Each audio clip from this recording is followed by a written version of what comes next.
Hello kids, welcome to grade 10 civics class. In today's class we are going to discuss chapter number 2 which is federalism, and today's session will be session number 1. तो इस session में we are going to discuss about federalism क्या होता है, उसके बारे में basic जो आइडिया है फेडरलिज्म का वो क्या है. This is all that we are going to discuss in this session which is the first session.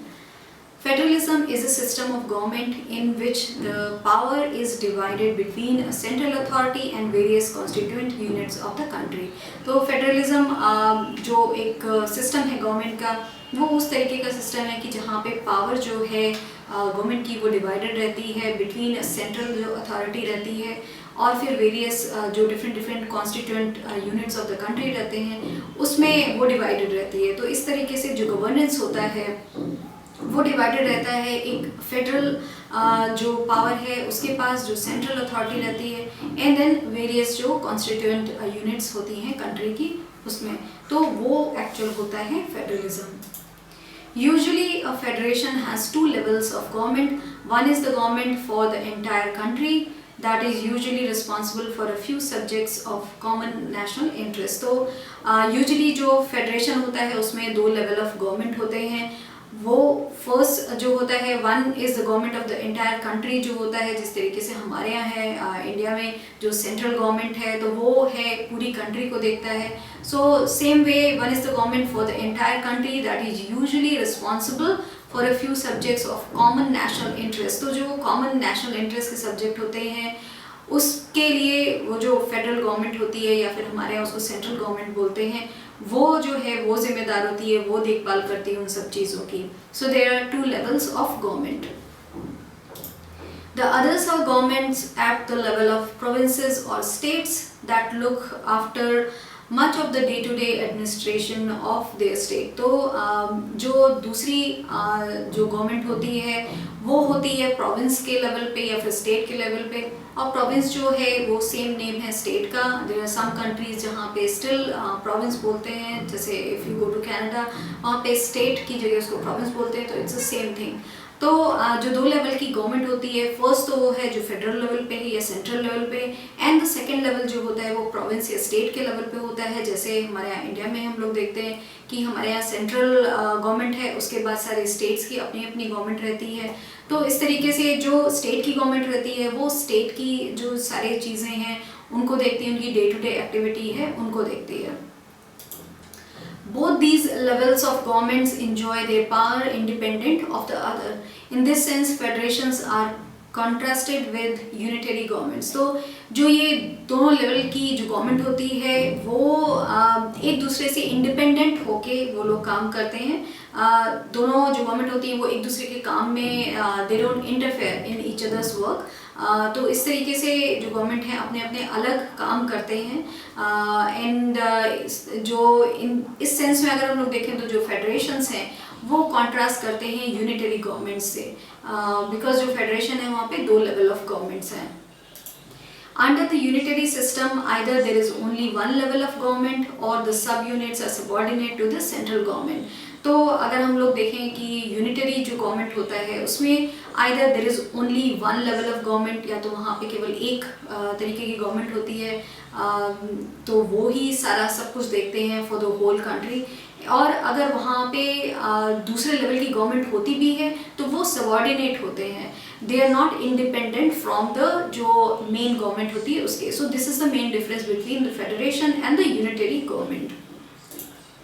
The central government can pass on orders to the provincial or the local government, but in a federal system, the central government cannot order the state government to do something.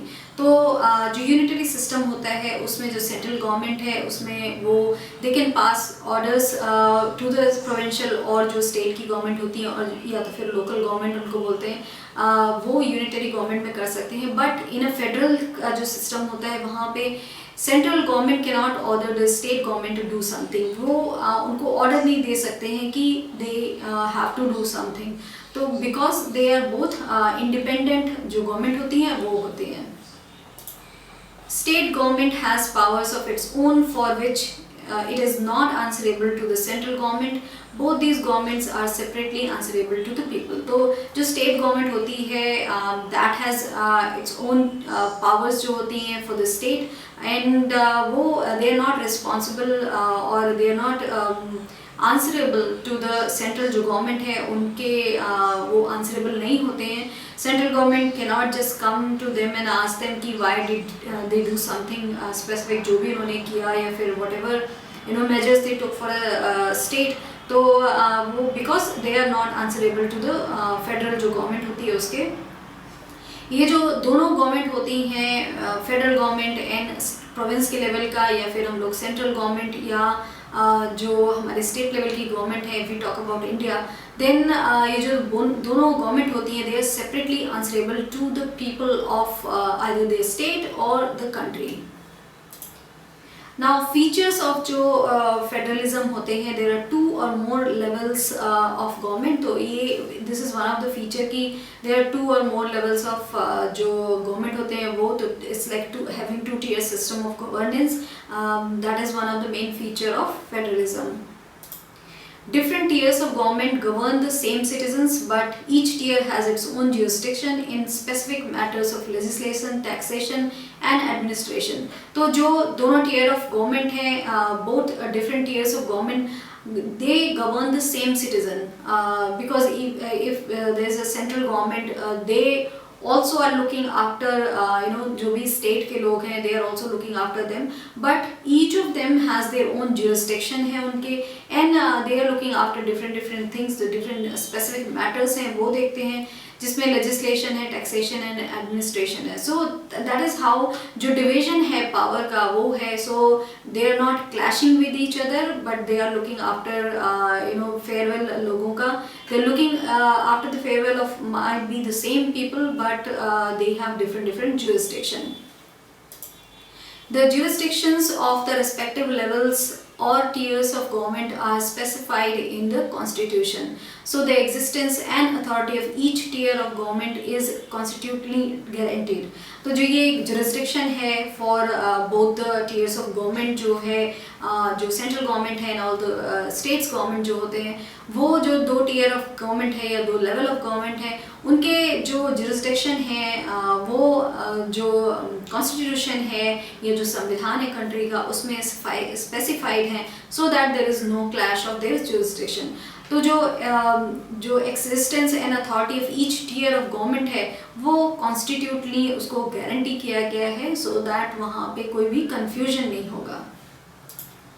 The fundamental provisions of the constitution cannot be unilaterally changed by one level of government. जो fundamental provision of constitution या संविधान के हैं fundamental provisions, उनको unilaterally कोई भी level of government एक level of government change नहीं कर सकता है. Such changes require the consent of both the levels of government. तो this is one of the feature जो ये है कि constitution में change only one level of government नहीं कर सकता है. That change has to be have the consent of both the government, जो central level की है and the state level की. तो any changes in the जो constitution है, that has to be done by both the governments. Courts have the power to interpret the constitution and the powers of different levels of government. The highest court acts as an umpire if disputes arise between different levels of government in the exercise of their respective powers. तो जो courts हैं, they have the power to interpret the constitution and the powers of different levels of government. तो courts के पास ये power रहती है कि वो जो constitution है उसको वो interpret करें, and जो power है different levels की government की उनको वो interpret करें.